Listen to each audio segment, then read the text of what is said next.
بسم الله. بسم الله الرحمن الرحيم. magacaygu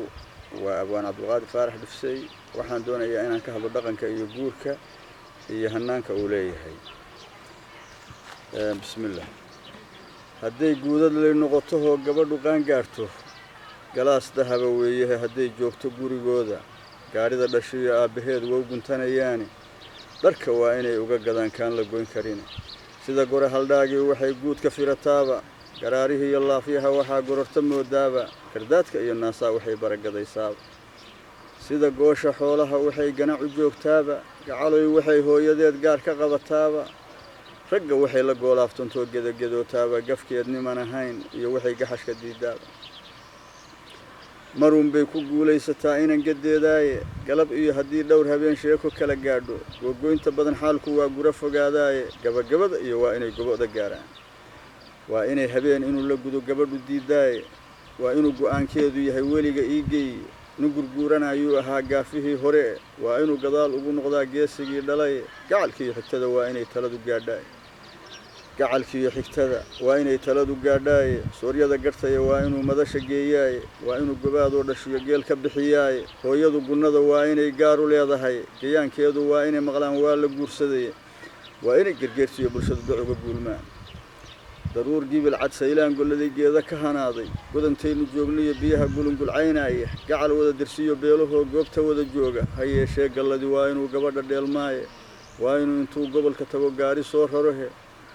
waa inay aroos wada galaan guri barwaaqaaye guutooyin waa inay jiraan soo galbinayaaye sacab lama gafohe waa inay gawda ku hayaane gurmad iyo mashxaradu waa inay ugu gargaaraan waa inay gantoob loo xiray iyo daaha geliyaan wax badan baa la kala guulmayey oo geedi la ahaayee goodiga cayaarta iyo galmada laysu soo guray geenyada rag hore fuuli jira way iska garataaye gaadiidka kiisa hayinaa lagaga guuraaye geelaba hashii farataqaan waad u godoshaay goortii muraha lala galay good isdhigataaye goombaarti taasay ahayd gaashi naagaha carmal gaaxsanaan jiray haddii guulle kugu beego nebigeenni baa guursan jiray gaban ahaantii calayhi salaatu wasalaam qadiijoba garoob nebigeenni baa guursan jiray gaban ahaantii iyo qadiijoba garoob inay ahayd waa garsoon tahay hadday guri dugsoon kula gasho oo geyra kugu daaco gobtii dumarka weeyahe hadday gurada kuu jiifto aminkay guntiga kaa fudhaa geyradoo qabahe gabbal gaabtay reerkaaga oo galab carraabaya godin iyo hangool iyo haddaa geed la jaro weydo gabood looma faanohe xeraad badiba geysaaye inkastay geddaasoo kale iyo gowstameed noqotay gamba lama rabohe waa inay guudad leedahay ganaf dhowrka hore waa inay gacanta diiddaa waa inay gashaantidu cabbaar gabal xishootaa waa inay habeenkoogoo tegay soo gardhigataa googaradda waa inay fudhoogo isku reebtaa waa inay geddii kale halkaa uga gudbaanin gabbacyeynta waa inay hurdada wada gam'aanin gondaheeda iyo waa inay laabta gelisaa garabkiisa midig waa inay gobi ka toostaa waa inay ilaah baa gartay guri asaasaan waa inay gabdhiyo wiilal iyo gabadhna yeeshaan waa inay gasiinka iyo cuntada gogosha siisaa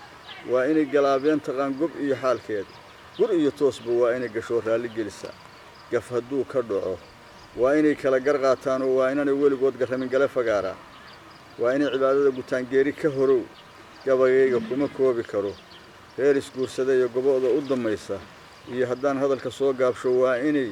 gob lama caasiyahe gaari noqotaa magaca maanta dumarka oo ugu sarreeya oo lagu maamuuso baa wuxuu yahay gabadhaasu inay gaari tahay aad baad u mahadsantahay